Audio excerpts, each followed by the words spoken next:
de una manera muy sucinta, pero de todo corazón, quiero dar las gracias a la presidenta de ICOMOS España, María Rosa Soria Inclán, a la que debo mi presencia aquí, y al director general de Patrimonio Cultural, etcétera, que es muy largo, José Francisco García, porque es el que me ha invitado oficialmente.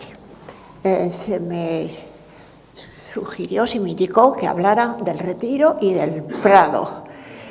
Me lo preparé y aquí lo tengo escrito en contra de mi costumbre, y es una costumbre de 40 años de profesión de docente, de no hablar sin papeles, pero al ver lo que yo quería contar, que era bastante, dije, lo voy a meter por escrito y me voy a ceñir a ello, lo voy a leer y ya está. Y también, durante estos días no he tomado lo que he escrito hace unos 8 días, no he tomado la decisión de cambiar nada, he oído de todo, pero he dicho, pues lo que está aquí lo voy a decir y es mi responsabilidad. También tomé la decisión, y esa la encuentro acertada, de no traer imágenes, no sé por qué, dije, pues no voy a ir sin imágenes. Y bueno, pues muy bien, eso es un acerto, porque ha habido imágenes de parte de ellos, sobre todo del Retiro, o sea, nos han hablado del Retiro 2 o 3 personas, nos han paseado por el Retiro, nos han paseado esta mañana también por el paseo, con lo cual espero que esas imágenes les sirvan a todos ustedes para las palabras que yo les voy a decir, las palabras, en mi opinión, y ya he oído esta tarde y en otras ocasiones aquí, que son importantísimas, son transmisoras de las ideas, y con las ideas se construyen las mentes. A veces es al revés, de las mentes eran las ideas, pero hay que expresarlas con palabras. O sea, que eso que se ha dicho tanto de la palabra justa, hay que buscarla, es muy importante. Entonces yo he llamado a lo que les voy a contar, le he llamado una parte de Madrid del siglo XIII al XXI. No se asusten, que voy a ser muy compacta. A pesar de que Madrid se encuentra en plena meseta de Castilla, su orografía se compone de oteros y vallecas, es decir, de pequeñas elevaciones y pequeñas depresiones fomentadas por pequeños cursos de agua.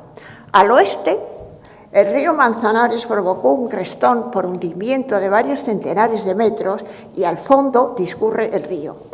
En lo alto de ese crestón, como facilidad defensiva, estuvo el Alcázar islámico, después el Alcázar del emperador Carlos V y desde el siglo XVIII el Palacio Nuevo, que ahora se llama Palacio Real. Detrás, a su cobijo, creció el asentamiento urbano hacia el este, donde había otra inclinación, con múltiples fuentes, regatos, riachuelos, arroyos, fundamentalmente el arroyo Abroñigal, que reunidos todos ellos vertían sus aguas de norte a sur, esta vez en una suave depresión, hasta llegar otra vez al curso del Manzanares. Esta vaguada longitudinal frenó hacia el este el avance del caserío madrileño. En uno de sus lados, una pequeña elevación, se alzó, fundación de los Reyes Católicos en el siglo XV, el monasterio de San Jerónimo el Real, que en parte aún perdura. Tenía extensas huertas y olivares. Era un paisaje fuertemente antropizado ya, pero además se unía a lo que tenía también cultivado el monasterio de Nuestra Señora de Atocha. Este sitio había de una manera espontánea encinares, Quercus ilex, si mal no recuerdo. Pero además, Atocha proviene de la planta, es el esparto, Atocha es el nombre popular del esparto, que es la estipa tenacísima, como todos ustedes saben. En la franja intermedia de todo esto, del caserío y de los monasterios, estaban las aguas, y por esa casi imperceptible inclinación se produjo un crecimiento herbáceo que constituyó desde la Edad Media un camino para los ganados de la Mesta. Fue y sigue siendo cañada real que bordeaba el poblado madridense y permitía el acceso desde los pastos invernales del sur a los pastos veraniegos del norte. A lo largo de este camino había agua por todos esos regatos que les he nombrado, y hierba. Por eso tomó el nombre de El Prado, que figura, ahí está lo del siglo XIII, en el Fuero Viejo, en el año 1212, nada menos. O sea, el documento primero es ese, porque existía antes, claro. Desde los últimos años del siglo XV, las tierras cultivadas de los monjes y los encinares, pues era totalmente un paisaje totalmente cultivado, o cultural, como ahora decimos. Luego ya en el primer tercio del siglo XVII, reina en el Imperio Español Felipe IV de la dinastía Habsburgo, o Austria, como decimos aquí. Gracias a su valido o primer ministro, el conde duque de Olivares, va a tener lugar la gran transformación del Prado y del entorno del monasterio de San Jerónimo. Desde el emperador Carlos V, en el siglo XVI, existía el cuarto real para retiro de la familia real durante los lutos en Cuaresma y también para alojar a las futuras reinas antes del matrimonio. El vocablo retiro, retreat o retraite, tiene un componente espiritual, va a perdurar a través de los siglos y denominará creación de Olivares, que realizará fundamentalmente para ensalzar la figura de Felipe IV, el rey más poderoso del mundo, que reinaba y gobernaba en todo el orbe, y para posteriormente, una vez logrado, ser crisol del siglo de oro. Era necesario para este propósito contar con un lugar donde se manifestase ante los ojos del pueblo el poder del rey para pasmo de todos, y que los fastos allí desarrollados llegaran a todas las cortes, lo que se logró boca a boca.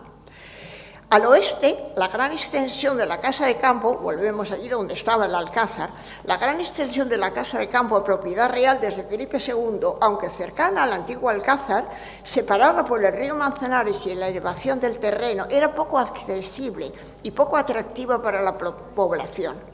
Así volvió Olivares sus ojos al este y, sin desalojar a los monjes del monasterio de San Jerónimo, pasó a crear un nuevo palacio unido al monasterio y al cuarto real.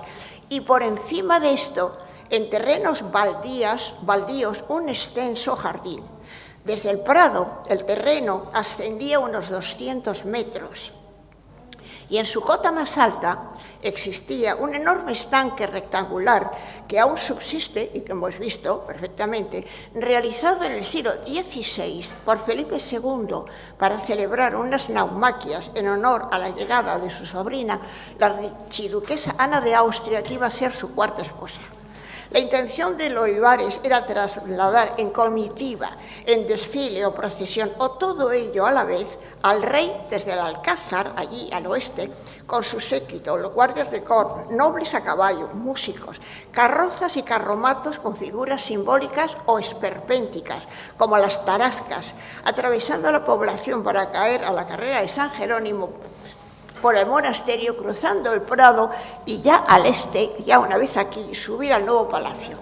Camino largo y hasta tortuoso, por tanto lento, que facilitaba la visión y hasta la máxima cercanía permitida de la figura real. El protocolo borgoñón, exclusivo de la corte española, penaba con la muerte tocar a los reyes.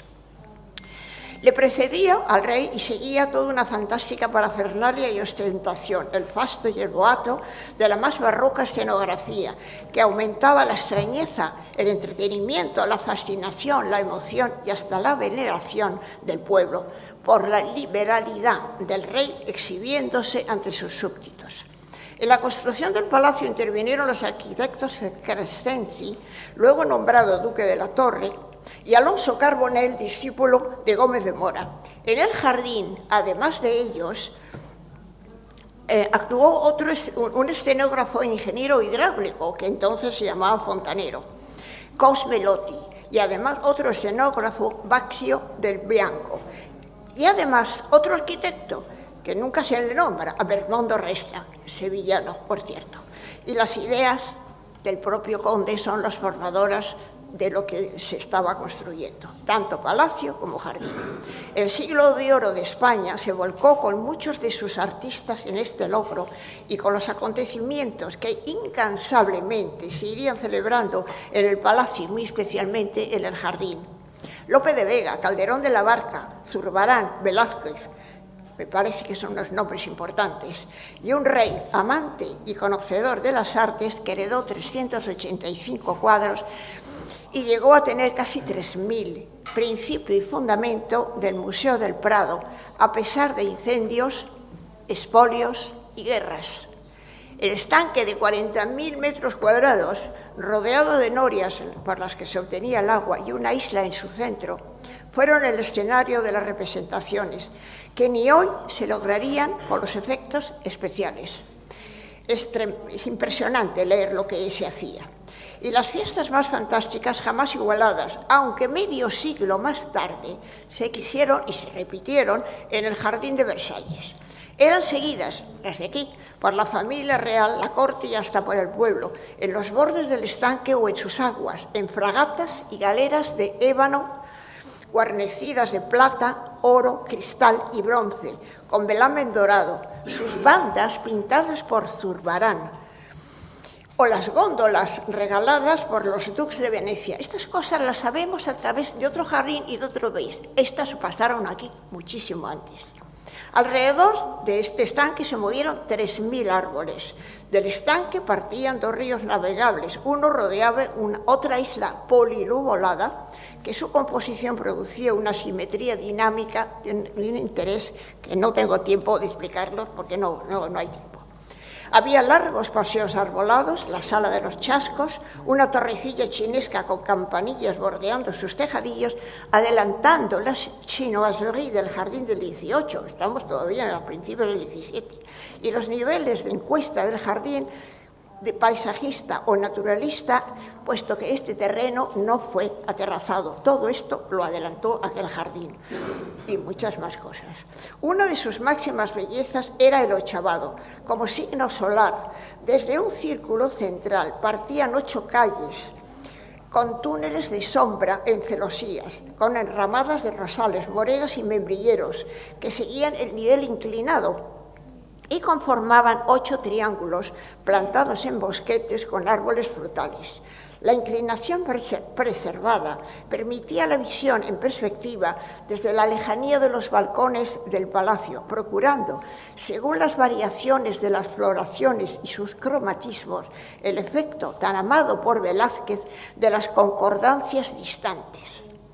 Durante 10 años trabajaron día y noche, y día y noche quiere decir de sol a sol, y luego por la noche 1.500 obreros. Claro, era otro régimen de trabajo completamente distinto. El creativo barroco español no fue entendido por el barroco clasicista francés y se propusieron proyectos sin conocer el sitio, de los que solo se realizó el parterre, suprimiendo el maravilloso ochavado. Otro efecto innovador que avanzan aquel jardín fueron los caprichos, fabriques o folies del 18. No, estamos en el 17, insisto. Aquellas que adelantaron fueron lo que se llamó las ermitas, aunque denominadas con alusiones religiosas, eran pretexto para ir de unas a otras, conocer sus particulares jardincillos, juegos de agua o festejos que en ellos tenían lugar. No hubo en todo el siglo XVII jardín que se le pudiera comparar. Ni palacio mejor estructurado arquitectónicamente, con salón de reinos, con sus 24 escudos de los reinos españoles. ¿Quién podía reinar en todo el mundo salvo el rey de España? Un programa arquitectónicamente bien definido, casa del rey, casa de la reina, casa del príncipe, con sus correspondientes jardines, independientes unos de otros entre sí. En ellos se situó la escultura del emperador Carlos V de los Leoni, que hoy vemos en el Museo del Prado. En 1642, especialmente para el Jardín de la Reina, se hizo la escultura ecuestre de Felipe IV, Portaca, hijo, calculada por Galileo hoy en la Plaza de Oriente. No hubo palacio mejor alhajado que este, con pinturas de Velázquez, Cajés, Maíno, Zurbarán, Tiziano, Rubens, con muebles, braseros, 12 leones y 900 candelabros, todo de plata maciza, con 3.600 luminarias. Luz y aire en sus estancias abiertas en sus 4 largas crujías, manteniendo una tradición constructiva española abierta a patios anchurosos. Sus materiales, los característicos de la arquitectura castellana, de los cuales se hablaba muy mal, no sé por qué. Ladrillo, piedra de mampostería, resaltes, embocaduras de sillería, techumbres de teja, rematados por chapiteles. Según Borromini, todo puede hacerse con ladrillo y cal. Su nombre definitivo por voluntad del rey fue el Buen Retiro, un conjunto de monarquía, religión, arquitectura y paisaje. Es imposible describir en esta breve alocución lo que aquello significó para dar a conocer a propios y extraños el poder de la corona de España, donde nunca se ponía el sol. En la historia han sido solo reyes españoles a quienes esto se les haya podido atribuir. Por eso Felipe IV fue conocido como Rey Planeta. En el siglo XVIII, otro rey cambió esta parte de Madrid.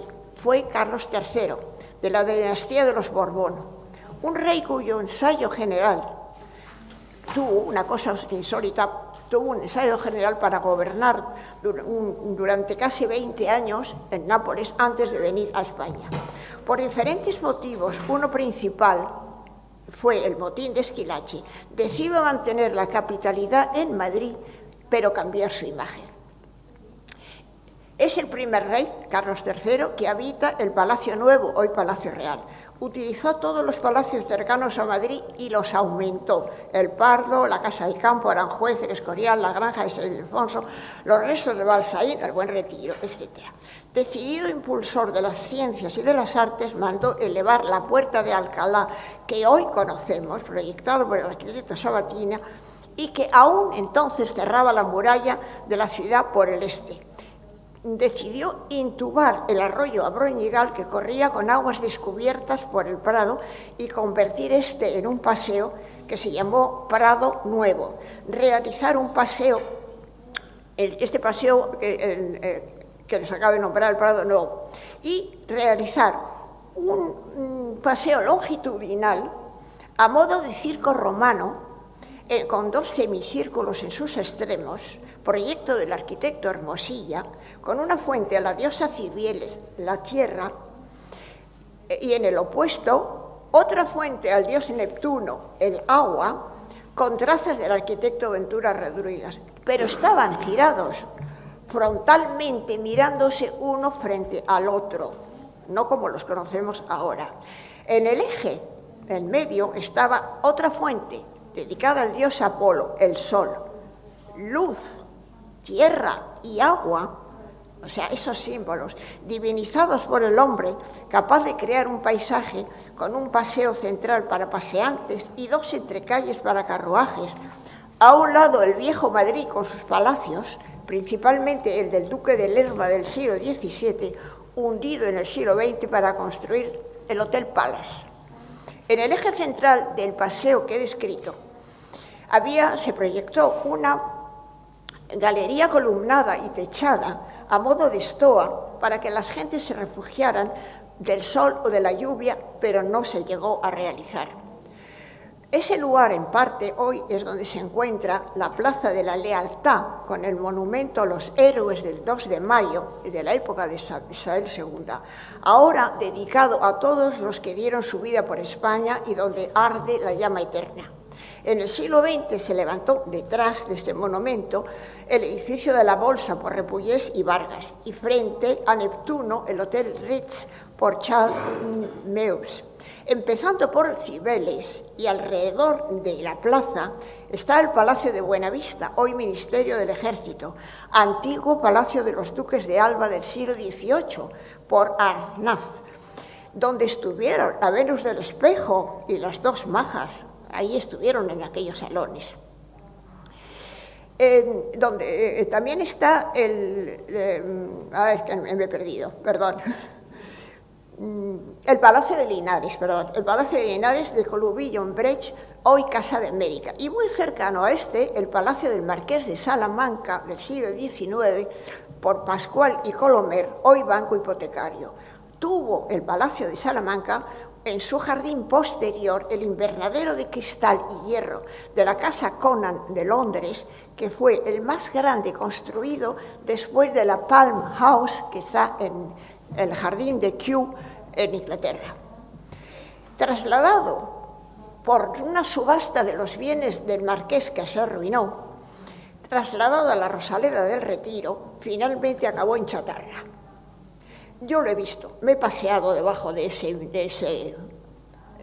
invernadero. En Cibeles está el antiguo edificio de correos del siglo XX por Palacios, hoy sede del Ayuntamiento de Madrid, donde ya hemos estado. Y en la acera este, o sea, al lado, el cuartel general de la Armada del siglo XX por Luque y Esperiux. Situados en la acera frontera, el Banco de España del siglo XIX, de Adaro y Sainz de Lastra, con colaboración del Andecho, donde estuvo el Palacio del Duque de Sexto, y llegando a Neptuno, el Palacio del Duque de Villahermosa, hoy Museo Thyssen-Bornemisza.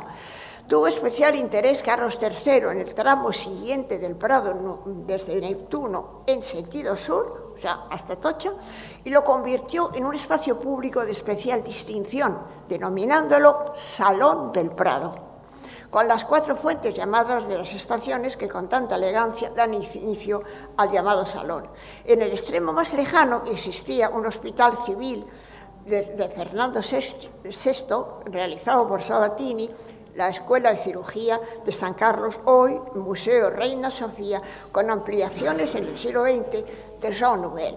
Cierra la plaza la estación de trenes llamada de Mediodía, conocida como de Atocha, construida por la Compañía de Ferrocarriles Madrid, Zaragoza y Alicante desde 1850 por ahí, pero que no se inauguró hasta 1892, con la intervención de varios arquitectos e ingenieros españoles y franceses, donde después llegaron los lujosos vagones Cucanson, con inscripciones en bronce, ne pas se penser au dehors, o es peligroso de usarse, cuando el inglés licotaba. Ahora llegan los aves. La nueva estación es de Moneo para que de inmediato los visitantes accedan, incluso a pie, a este supramundo de arte que ha conseguido tener Madrid, sin cometer el error de alejar las nuevas estaciones, lo que ha sucedido en otros sitios de España, del núcleo urbano. Propósito principal de Carlos III fue situar en el Salón del Prado un nuevo jardín botánico, trasladando de 1776 a 1781 el antiguo de Felipe V de Migas Calientes en el Camino del Pardo a las afueras de Madrid, entonces imposibilitado para el conocimiento popular. Él mismo, el rey, visitaba y acudía a las clases de botánica y de agricultura para atraer al público a esas ciencias. El Real Jardín Botánico es en el siglo XXI la máxima joya de este paisaje cultural urbano que al menos arranca del siglo XIII. El Real Jardín Botánico, sin ser su más antiguo elemento compositivo, es el que mantiene su trazado original y su uso científico desde casi 240 años. Su proyecto se debe a Villanueva, que realizó asimismo su vernáculo y el edificio contiguo para gabinete de las ciencias del jardín, donde se guardarían las colecciones bibliográficas, herbarios, semillas, dibujos y láminas enviadas de todas las posesiones de España, es decir, del mundo entero. Las expediciones botánicas de la Corona de España empezaron con Felipe II en el siglo XVI, así como la introducción de especies de América, África, Asia y Oceanía. Este jardín envió a América en el siglo XVIII al sueco Löffling, que era el alumno predilecto de Linneo, y al español Mutis, que no se quedaba por debajo en conocimientos botánicos. Y hoy se guardan en sus cámaras especiales 6.000 de sus láminas botánicas de inigualable valor, así como herbarios y su biblioteca. En sus 3 terrazas empezó la clasificación botánica siguiendo las teorías de Tournefort, pasando enseguida a la nueva clasificación de Linneo. Son inolvidables entre tantos nombres los de Gómez Ortega o de Cabanilles, por citar 2. Es el jardín donde se cultivó por primera vez y se introdujo en Europa el género Dalia. Por deseo de Carlos III y luego de su hijo Carlos IV, tuvo en su inigualable emparrado de hierro forjado del siglo XVIII colecciones de vides recolectadas en todas las provincias de España como un bien de riqueza a desarrollar para el país. Contiene el invernadero de Graers, que hemos visitado, en uso desde el siglo XIX, y del XX otro de la más actual tecnología llamado de Castroviejo. En el siglo XIX fue desposeído de sus terrenos de cultivo frutal y hortícola situados al sur para abrir la calle de Claudio Moyano, donde se establecieron casetas de madera para reventa de libros, que tiene su propia característica ese sitio. En parte del terreno escindido se construyó a principios del siglo XX el Ministerio de Agricultura de Ricardo Velázquez Bosco. El trazado original del Real Jardín Botánico fue alterado a lo largo del XIX y del XX, hasta su restauración entre 1976 a 1976-1981, con un estudio y proyecto de Martínez Correcher, y una realización que se encomendó a Silva. Fue el primer jardín no privado en Europa cuya restauración optó por una recuperación histórica, antes que Het Loo en Holanda, Privy Garden, Reino Unido, y Versalles en Francia, lo cual no se dice nunca. En el siglo XIX, el Gabinete de Ciencias del Real Jardín Botánico pasó a ser Museo del Prado, donde en principio se colocaron las colecciones reales de pintura y escultura, etc. ¿Qué decir de la excelsitud de este museo sin tregua, enriquecido con infinidad de obras maestras del arte? Es sencillamente uno de los tres más importantes del mundo, por decir que es uno de los tres. Por encima del Botánico, en el Cerro de San Blas, se construyó en el siglo XVIII el Observatorio Astronómico por Villanueva, que hemos disfrutado esta tarde, cumpliendo el deseo de Carlos III de adecuar aquella parte de Madrid para ser llamada con justicia la colina de las ciencias. Frente al Botánico se levantó en solares de una central eléctrica y una gasolinera el conjunto cultural Caixa Forum, con un jardín colgante de gran superficie debido a Jean Nouvel, obra del siglo XXI. El Paseo del Prado no tiene parangón en el mundo. Su larga historia ha ido asumiendo de manera enriquecedora el aporte de los tiempos. Cañada Real, Salón, Triángulo del Arte, pasaron los rebaños, pasaron los carruajes de caballos, llegaron los automóviles. Son las necesidades actuales, paso, circulación, corriente de vida por el eje norte-sur de una gran ciudad que podrá regularse, no suprimirse. Este paisaje debe seguir siendo visible y accesible, aéreo, no subterráneo y ciego. El tubo de la Risa ya comunica Madrid de norte a sur con alta velocidad, cercanías y metro. La vida ciudadana en superficie requiere otras cadencias y otras pausas y otras secuencias. El término Triángulo de las Artes debería ser ampliado a rectángulo para englobar la Biblioteca Nacional en un extremo y en el otro el Museo Etnográfico, ya que las artes no son solo las pinacotecas. El siglo XIX fue terrible para España. Con el ejército de Napoleón, destructor al máximo, el Buen Retiro, con su nivel elevado, y a las puertas de Madrid, fue posición militar privilegiada. Se cavaron trincheras en todo su territorio. Se talaron los árboles centenarios para intibar sus laterales. Existen los planos en el Archivo Real. Los demás árboles fueron ardiendo en fogatas para calentar a la soldadesca. El Palacio del Buen Retiro fue expoliado y se utilizó como cuadras caballerizas, granero, cuartel. Cuando llegó Wellington, mandó explotar el polvorín francés situado en la fábrica de porcelana del Buen Retiro, creación de Carlos III, que él había traído a la idea desde Nápoles y que ocupaba la más bella de las ermitas de Felipe IV, la llamada de San Antonio de los Portugueses, símbolo del país donde también reinó Felipe IV. Del jardín de Felipe IV realmente solo subsistió el estanque de Felipe II, preservado como necesario depósito de agua para hombres y caballerías. Cuando Fernando VII volvió a reinar, se reservó aquel ángulo noreste y en sus cercanías se levantaron caprichos propios del jardín romántico. La montaña artificial, la casa del pobre, la casa del turco, la casa del rico y la casa del contrabandista, etc. Como explica en su libro Carmen Ariza. Algunos subsisten, otros han sido transformados. Creó también en la época de Fernando VII la Casa de Fieras, lastimosamente desafectada a mitad del siglo XX, pudiendo tener España la instalación de este tipo más antiguo de Europa si se hubiera respetado. La reina Isabel II sucumbió a las presiones y cedió una gran parte del Buen Retiro, que comprendía los restos del Palacio del Buen Retiro y el terreno descendente hasta el Paseo del Prado. Quedaron aislados los restos del monasterio de San Jerónimo y su iglesia del siglo XV. Se abrió la calle de Granada, desde Atocha hasta la Puerta de Alcalá, hoy Alfonso XII. La destrucción iba avanzando. En esa nueva zona urbana se levantó el palacete de la Academia de la Lengua por Aguado de la Sierra. Pasado 1868 llegó la Primera República, que se adueñó del Buen Retiro, que era un real sitio, y lo denominó, lleno de imaginación, Parque de Madrid, nombre que hasta hace breve tiempo aún lucía en su puerta principal. Ignoro si ha sido abolida esta orden. Pese a todo, en Madrid siempre se ha dicho el Retiro a secas.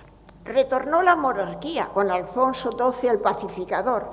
No quiso recuperar su propiedad y la regaló a los madrileños. De ahí el nombre de la calle y el monumento. En 1885, el ayuntamiento nombra a Celedonio Rodríguez ingeniero, director de paseos, arbolado y parques de Madrid. Fue el creador, anteriormente, del jardín ante el Museo de Ciencias Naturales, al final de la antigua Castellana, y posteriormente del Parque del Oeste. El Retiro se lo encuentra en un estado lamentable. Rodríguez, ingeniero agrónomo desde 1861, introduce en él plantas, árboles de sombra, en paseos y bosquetes.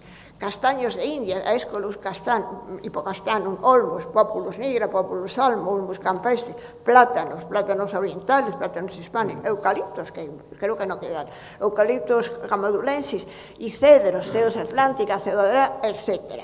Los ríos navegables ya no existen. Siguiendo en parte su recorrido, traza avenidas y calles que conforman áreas de plantación a su vez. Todo ello bordeado de setos de duriño, el Viburnum tinus, que un siglo después alcanzaban 2 metros de altura y estaban recortados en paralelepípedos y cerraban el paso a los bosquetes. No se podía acceder a los bosquetes. Dentro de los bosquetes, una plantación arbustiva cubría el suelo, convirtiendo el jardín en un lugar cerrado a lo que no fuera su propia esencia, defendido de lo ajeno a sí mismo, aislado del ruido, íntimo, sereno, con misterio. Todo el mal llamado parque era regado por inundación por caceras y acequias, por donde corría el agua con sus brillos y su rumor, aumentando el contentamiento espiritual, que es una de las finalidades principales de todo jardín. En esa época se realiza en una parte muy castigada del jardín un trazado paisajista con un lago, una ría y unos característicos puentecitos de maderitas. Cerca se construyeron 2 obras de Ricardo Velázquez en Bosco, el Palacio de Velázquez, que lleva su nombre, y el Palacio de Cristal, en 1887. El Palacio de Cristal, dedicado a una exposición de plantas de Filipinas, que aún era posesión de España, un maravilloso invernadero que ha recibido la afrenta de no volver a ser usado para ese fin, que fue realizado, y verdaderamente lo encuentro inaudito. En esa época finisecular se abre, a petición del alcalde duque de Fernán Núñez, el paseo de coches, cortando árboles y arbustos de un número que a mí me llegó como de 2000, para acoger los desfiles de carruajes de caballos de la aristocracia y de la emergente alta burguesía y de las carrozas de los carnavales que atraían a mucho público. Rodríguez tuvo la mala fortuna de tener un capataz que se llamaba Cecilio Rodríguez y que a su muerte no solo consiguió su puesto bajo la necesaria invención ante su falta de formación de llamarle jardinero mayor, sino que suplantó su personalidad utilizando los trabajos proyectados o a media realización, como la Rosaleda. El día de la inauguración, el capataz cortó un ramo de rosas blancas y se lo envió a la viuda de Rodríguez, su maestro. Catalina Serrano y Brunet no lo aceptó y se lo devolvió de inmediato. Yo antes de ayer me llevé un disgusto cuando vi la placa de la Rosaleda con el nombre Cecilio Rodríguez. Hasta 1981 no se pudo rescatar oficialmente la autoría de la creación del Parque del Oeste, lo que quedó certificado, que era de Celedonio Rodríguez, quedó certificado en la exposición del Museo Municipal. En frase del doctor Marañón, que en España ha sido muy famoso y muy apreciado su talento, dijo una frase coloquial: Rodríguez se cargó la jardinería de Madrid.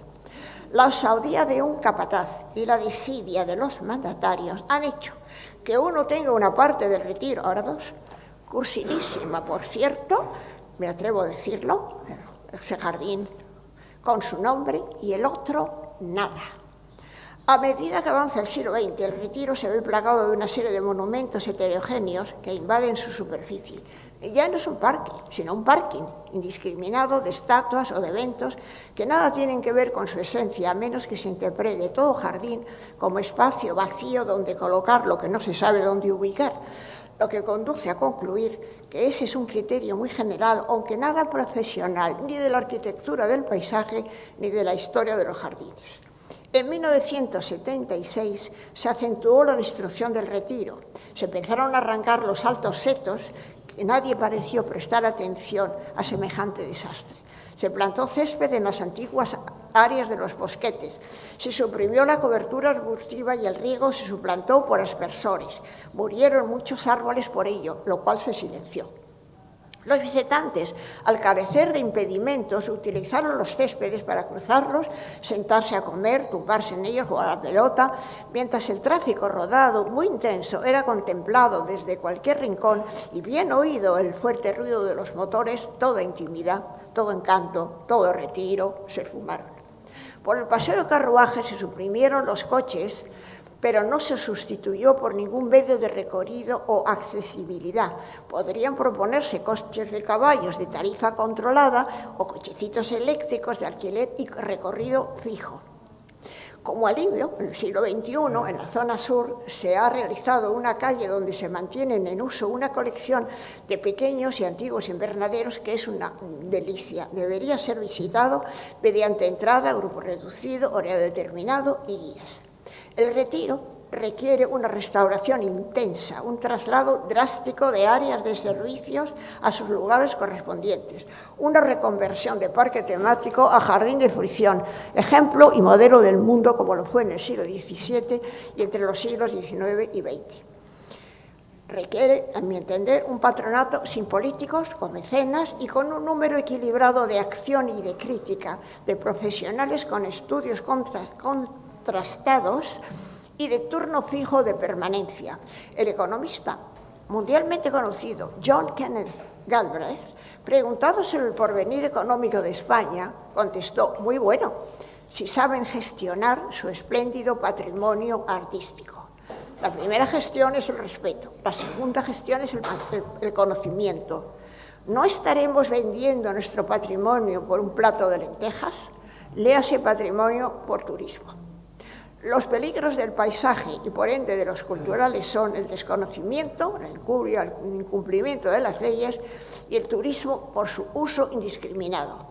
Sus propósitos, los de turismo, no tienen el 90% una base o intención cultural. Es una búsqueda crematística. La deseable declaración del Retiro como paisaje cultural debería ser causa y obligación de la recuperación de su singular imagen, de sus valores ancestrales y el legado de su autenticidad. Su historia, el pueblo de Madrid y España lo merecen. ¿Cuántas convocatorias, reuniones, declaraciones, congresos, normativas e incluso leyes han tenido lugar sin implementar sus designios. Sin querer separar los jardines históricos de la denominación de paisajes culturales, en realidad se les hace un flaco favor integrándolos en ese concepto, aunque lo sean con categoría de excelsitud, cuando deberían ser considerados expresamente dentro de las bellas artes, como llevo preconizando desde hace 40 años. Los jardines, los que merecen tal nombre, son obras de arte, manifestación sensible de las ideas y los sentimientos del género humano, a través de sus máximos componentes: espacio, idea, luz y tiempo. Muchas gracias.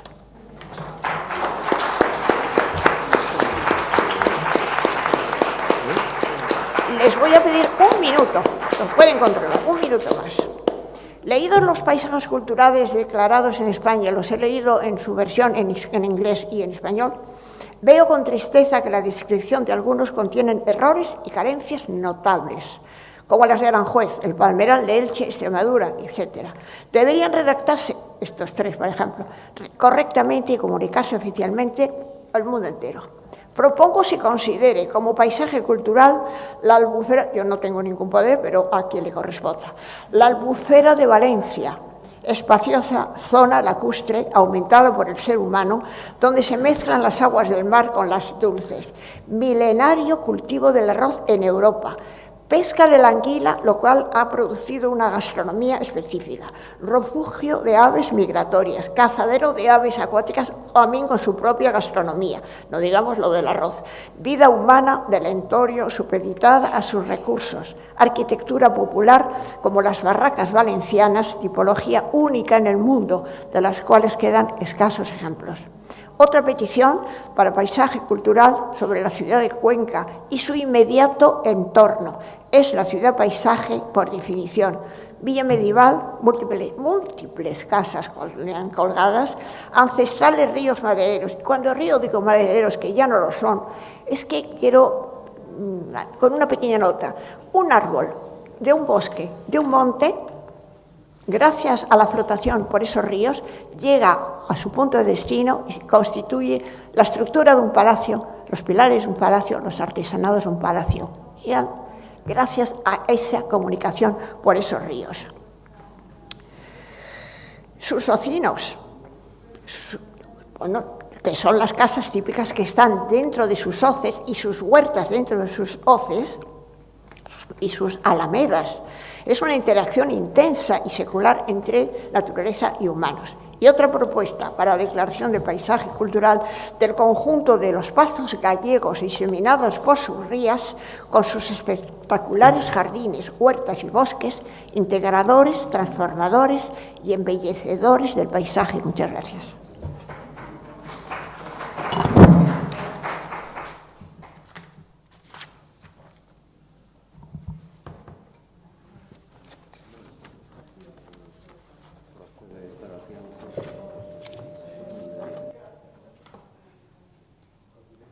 Bueno,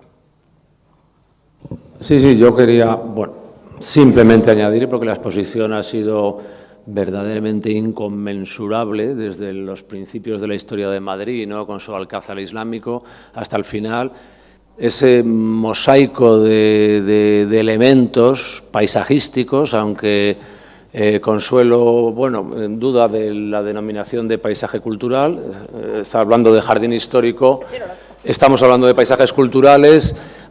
Existe, pensamos, un gran reto, porque este es un elemento, creemos, muy novedoso de cara al futuro en la lista de Patrimonio Mundial, si algún día lo consigue, ¿no? Porque comparando con otros bienes europeos, digamos, de ciudades centrales, podemos compararlo con capitales europeas. Ya en los paneles se dice que efectivamente Madrid es la única gran capital europea que curiosamente no goza de tener un elemento de patrimonio mundial, lo cual a mí me parece personalmente un poco penoso, ¿no?, por la desidia que a lo largo de los años ha tenido este país, porque una de las obligaciones de nuestro país, como cualquier país firmante de la Convención de Patrimonio Mundial, es identificar aquellos bienes que deben de ser patrimonio mundial. Aquí ha habido una dejación y una inacción sobre bienes que realmente merece la pena y son a mi juicio, evidentemente, merecedores de esa enorme distinción, la más importante en el mundo, ¿no? Entonces, plantearlo como un paisaje cultural, sabemos que, bueno, no es que sea una estrategia, es que realmente creemos que es un bien realmente distinto de todos los que existen en Europa. El estudio comparativo que se ha realizado en el preexpediente para el patrimonio mundial, habrá que completarlo enormemente, pero si analizamos los las veintitantas capitales europeas que gozan de tener un patrimonio mundial, el 90% son clarísimamente centros históricos, ¿no? Hablemos, bueno, por ejemplo, de Roma, o de Berna, o de Praga, y solo hay, a nuestro entender, 2 o 3 bienes que pueden tener alguna relación, pero no es exactamente igual a la de Madrid.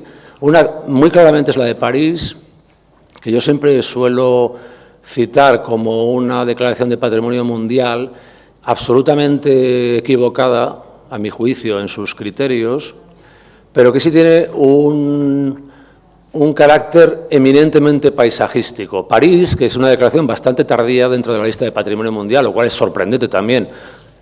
Como digo, mucho más sorprendente es que Madrid no la tenga, pero París llegó tarde, pero llegó con una declaración que es claramente paisajística, no es una declaración de centro histórico, son las riberas del Sena. En las riberas del Sena se produce toda una serie de acontecimientos históricos, desde el gótico de Notre Dame hasta la Torre Eiffel, ¿no? Y que incluyen áreas paisajísticas como el Jardín de las Tullerías, el Campo de Marte, el Trocadero, etcétera, etcétera. Hay cantidad de espacios que son urbanos, que fueron jardines reales y que hoy en día son utilizados por la ciudadanía. En eso se parece a Madrid, ¿no? en lo que se está planteando, en lo que está planteando Madrid. Pero Madrid de una manera compacta, clara. En el caso de París es dispersa. Pero lo curioso de París es que se declara por el criterio 1, que todos sabemos que es un criterio eminentemente monumental, obra maestra del genio creador humano. Eso no es una obra maestra del genio creador humano, hay muchas obras maestras del genio creador humano, desde Notre Dame hasta la Torre Eiffel, bueno, el criterio 1. Pero en el criterio segundo se cita expresamente que hay una sucesión de monumentos históricos, de espacios urbanos y tal, y expresamente se cita el plan de Haussmann para París como un momento trascendental en la historia del urbanismo. Hay que decir que el plan de Haussmann no está incluido en la declaración, porque la declaración son las orillas del Sena, y ahí Haussmann no hizo nada, y lo declara como ejemplo relevante para las ciudades de la América Latina. Bueno, es sorprendente. Es decir, cómo se tergiversa la historia, cómo en contra de nuestra cultura se citan cosas que no son ciertas. El ensanche de Madrid de Carlos María de Castro, hoy hemos visto que hay una parte que es el barrio de los Jerónimos, aunque no fuera estrictamente, como hemos explicado, el ensanche de Castro, pero lo hizo Castro, y al fin y al cabo forma parte de lo mismo. Se basa en el ensanche de una ciudad, no en la transformación y destrucción de una ciudad. Porque el plan de Haussmann, que hoy admiramos y que fue ejemplo en toda Europa, destruyó la ciudad histórica, eso es así, y era un plan jerárquico, era un plan dirigido desde el punto de vista político y social, jerarquizado. Y la cuadrícula española del plan de Cerdá o del plan de Castro es todo lo contrario, es isótropa, no es en principio socialmente disgregada, ni es geométricamente, ni desde el punto de vista político disgregadora o jerarquizadora, ¿no? Bueno, por poner un ejemplo, quiero decir, el elemento que presenta Madrid para el patrimonio mundial se parece a París en ese sentido paisajístico porque dominan los paisajes históricos, si entendemos como ellos los jardines, como decía Consuelo. Todos sabemos que en la clasificación de las directrices los jardines históricos son sites, son sitios y son paisajes culturales ideados, concebidos, ¿no?, por el ser humano. Aunque luego evolucionan, es clarísima la evolución en Madrid, mucho más que la de Aranjuez, evidentemente, que la de Versalles y que la de cualquier otro bien de ese tipo. En ese sentido es enormemente singular. Es singular el hecho de que haya monumentos, porque eso se ha citado como que el expediente cita mucho la arquitectura o los conjuntos. Es que eso está en las bases de las directrices. Los jardines concebidos normalmente incluyen monumentos e incluyen conjuntos históricos. Eso es lo normal. En Madrid ocurre eso, pero de una manera que pensamos es enormemente singular en el contexto europeo y mundial. Y en ese sentido, pues bueno, tiene oportunidades. El otro día, ayer, citaba a Víctor Fernández Salinas. A mí me parece este elemento crucial, que tiene su crítica y tiene sus peligros, que es el hecho de que un paisaje real, un paisaje acotado, primero con Carlos III, empiece a ser una sucesión de elementos, digamos, arquitectónicamente espléndidos y que además son científicos que promueven una mejor cultura para el pueblo, para la sociedad y finalmente desde el punto de vista social el Gran Hospital de San Carlos, que no es lo que estamos viendo hoy en día, era en el proyecto inicial de Sabatini 4 veces mayor, era una institución social y sanitaria inmensa que estaba pensada por el rey ilustrado para el beneficio del pueblo y además abre los jardines del Buen Retiro al pueblo. Pero que al final, por los avatares de la historia, ese espacio destrozado por la Guerra de la Independencia, pero que sabe reinventarse, llegue a ser el corazón de Madrid, querido por los madrileños, y yo diría que no solo por los madrileños, sino por todo nuestro país, es realmente un valor inmenso y lleno de peligros. Lo estaba señalando Consuelo y nos lo explicó el otro día Santiago Soria. Él está siempre alarmado porque es un conservador de los Jardines del Retiro, por las carreras continuas que se celebran ahí, por la Feria del Libro, o sea, por actividades que a veces son invasivas y son destructivas de ese espacio, ¿no? Entonces, para eso estará en el futuro un buen plan de gestión que trate de conciliar ese enorme valor social y urbano que tiene el Parque del Retiro, que es un valor, y la capacidad de conservar ese espacio que es evolutivo, en relación también con un valor que también señalaba Víctor ayer, digamos si se quiere más elitista, y este es absolutamente internacional, el del Museo del Prado, el recorrido de los museos que tanto citamos, porque es herencia también aplicable el criterio 6, herencia del coleccionismo real, es decir, que hay un momento en que Felipe IV atesora la mejor colección de arte del mundo, y eso se traduce hoy en día en el mejor recorrido museístico del mundo. Yo no tengo empacho en decir que no creo que sea uno de los 3, es el mejor, la mejor pinacoteca del mundo. En cuanto a calidad, porque no vamos a entrar en esa discusión, pero es que el Prado es absolutamente incontestable. Y luego, complementado, como decíamos, con las colecciones de la Thyssen, que es lo que no teníamos en este país, impresionismo francés, expresionismo alemán, pintura inglesa, pintura norteamericana, es que hay ahí de todo y de gran calidad, además, ¿no? La pintura italiana, por supuesto, pues bueno, pues sí, complementa, pero la del Prado es incontestable, ¿no? La pintura flamenca, está Velázquez, está Goya, en fin, está todo. En cuanto a calidad, es incontestable. Entonces, bueno, digamos, eso, lo decía Víctor ayer, evidentemente es elitista, pero está en el mundo. El valor del Retiro no lo conoce todo el mundo. Los neoyorquinos disfrutan mucho de Central Park, pero los madrileños disfrutan del Retiro. Y en España es absolutamente conocido que el Retiro es un espacio pues, que cualquiera viene a visitar por su calidad social y su calidad urbana. Bueno, quería destacar eso, aunque ya habíamos comentado estas cosas.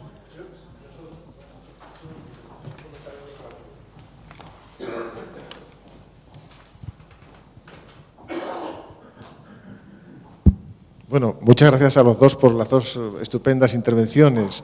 Me ha interesado muchísimo toda la referencia y la historia de este espacio que me ha dado perspectivas nuevas y también tu defensa. Y además, no quiero que se identifique, solamente es un pequeño matiz con lo último que has dicho, con que yo planteé este ámbito como un ámbito elitista, sino de alta cultura. De alta cultura. Y la alta cultura está relacionada con la democratización de la cultura. O sea que no hay más que ver las colas que hay para entrar en los museos. Así que yo no lo diría así, sino le daría la vuelta. Al contrario, es la alta cultura democratizada para todo el pueblo. Sí, bueno, absolutamente de acuerdo. A lo mejor he utilizado mal la expresión, pero bueno, ser elitista, o sea, el perseguir el elitismo no lo decía en ese sentido, sino en la excelencia, ¿no? Que esa excelencia se transmita democráticamente a todos sería lo ideal. Pero el elitismo no es racismo, no tiene nada que ver. No es exclusivismo, digamos, elitismo en el sentido cultural. Sí, bien dicho.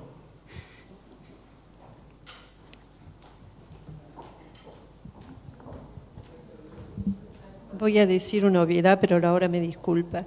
Yo supongo que ustedes en la preparación de la nominación deben haber puesto el acento en el transcurrir de esta sociedad a lo largo de estos diferentes reyes, diferentes características que fue tomando a través de distintas construcciones, porque en un momento vos hablaste de los componentes arquitectónicos. Los componentes arquitectónicos es como una visión del patrimonio en el cual los valores se encarnan, pero una visión de los últimos tiempos, es decir, la relación de nuestra sociedad, elitista, no elitista, como sea, era de tal manera, y los usos fueron cambiando de tal manera, y en la historia pasó tal cosa, como un enfoque no desde lo físico, sino desde esta interacción. No sé si es muy claro lo que digo. No sé si ustedes lo hicieron así o puede ser un enfoque que compitan, que consideran, nada más. Por otro lado, también es cierto que cuando la señora contaba la historia, en buena parte refleja un poco de la historia de cuando los parques, cuando se convirtió en parque público, en realidad los parques durante el siglo XX, buena parte de ellos tuvieron con el funcionalismo un importante periodo de degradación, no solo en el retiro. Pero bueno, me parece que ese enfoque, que no sé si por ahí es el que tomaron, podría ser un enfoque interesante. No sé si es claro lo que digo.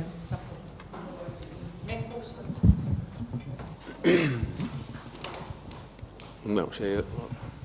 Yo creo que enlazando un poco con lo que se acaba de decir, a mí me parece que lo más importante del espacio este que se quiere proponer como Patrimonio de la Humanidad es precisamente su relato histórico-cultural, que lo ha contado muy bien Consuelo, y que yo creo que es lo que más valor le da, desde la mejor expresión de la cultura del siglo XVII con Felipe IV, y luego cómo ese proceso va cambiando con Carlos III, lo que va ocurriendo ahí, a mí me parece que es lo más importante de este espacio. O sea, aunque luego se destaquen los monumentos, los edificios concretos, yo creo que ese relato histórico-cultural es lo que más valor le da a mi modo de ver.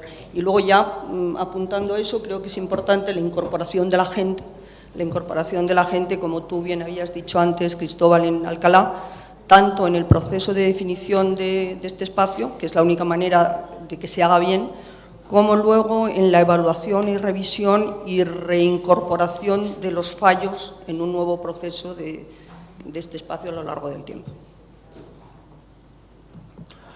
Bueno, a mí me parece magnífico esa definición de que esto es un relato, el relato de un paisaje que va a lo largo de la historia produciéndose, que hoy vemos de una manera, en un momento dado, hoy lo vemos con los ojos de la historia, esos son los ojos del patrimonio, ¿no? Si no somos conscientes de eso, no podríamos relatarlo.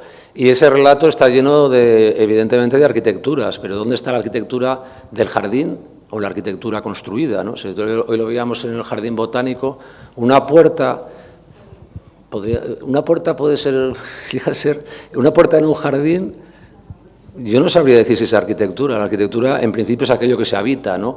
Una puerta es un elemento casi escultórico, ¿no? Y forma parte de un paisaje. Y entonces hay elementos en este mosaico tan complejo que supone esto que está planteando Madrid, que es arquitectura, es urbanismo, es paisaje, es jardín, es utilización ciudadana, es apropiación ciudadana de todo eso, y ese es el relato de la historia, ¿no? Eso a mí me parece hermosísimo.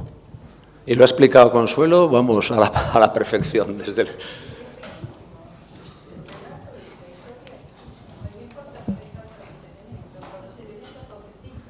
No se oye. El relato es como que toma el carácter esencial del sitio, porque es riquísimo, es la historia de este pueblo, es la historia de esta nación. Y se concretiza particularmente en un espacio que tiene todo tipo de elementos, sean de jardín o sean arquitectónicos o urbanos, pero fundamentalmente son sociales, pertenece a la historia de esta sociedad que la ha atravesado a lo largo de los siglos. Es riquísimo eso.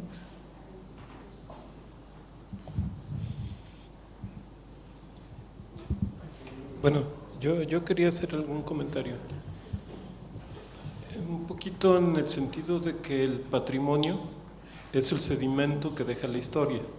O sea, lo que quedó de todos estos procesos que se ve que aquí en Madrid fueron bastante complejos, pero también pienso que es importante en la estrategia de presentación no plantear una sucesión de pérdidas, porque creo que eso fue lo que sucedió, sino una cuestión que generó lo que está actualmente en este momento, porque este es el corte que se está haciendo.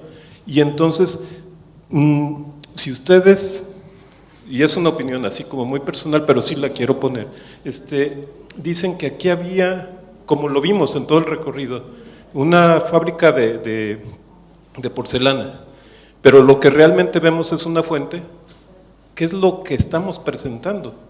O sea, la historia o el patrimonio. O sea, creo que sí es bien importante que lo diferenciemos, porque si no vamos a hacer un catálogo de pérdidas y eso no va a prosperar, pero en absoluto. O sea, lo que va a prosperar es en el sentido positivo, que de todas esas estratos de la historia nos queda en este momento, y creo que es uno de los elementos más importantes, cuál es el sentido.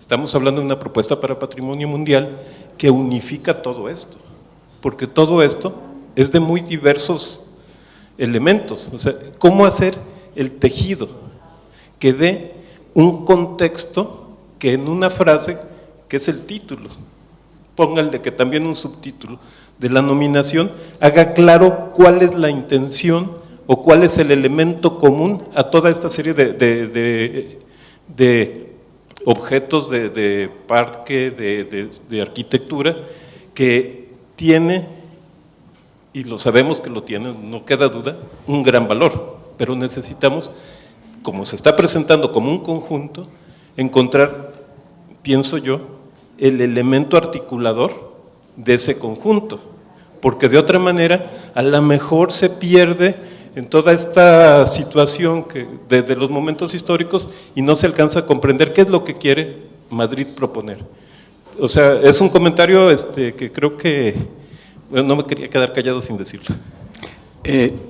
Perdón, siento no ser nada poético, pero es que tienen que cerrar la biblioteca. Entonces, pues, me he comprometido con la directora de la biblioteca que a las 9 menos cuarto, que son ahora mismo, nos pensaríamos en ir. Pero de todas maneras, antes de irnos, por favor, me gustaría que María Rosa, Víctor, nos explicarais qué es lo siguiente que teníais previsto, que esta parte lo teníais vosotros organizado, de preparar un documento, cómo nos reunimos, cómo hacemos, si nos...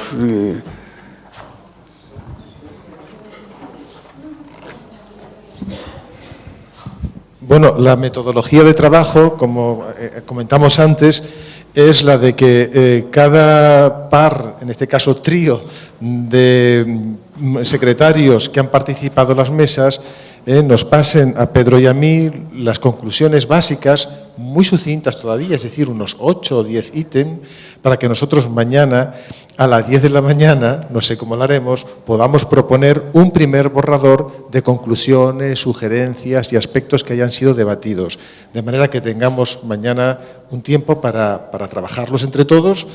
Y aunque obviamente el documento final ya se enviará posteriormente a todos, pero que tengamos lo más cerrado posible ese primer trabajo de conclusiones de este trabajo. O sea que la idea es que a las 10 nos volvemos a ver aquí. A las 10, yo creo que es a las 10 de la mañana. Es a las 10.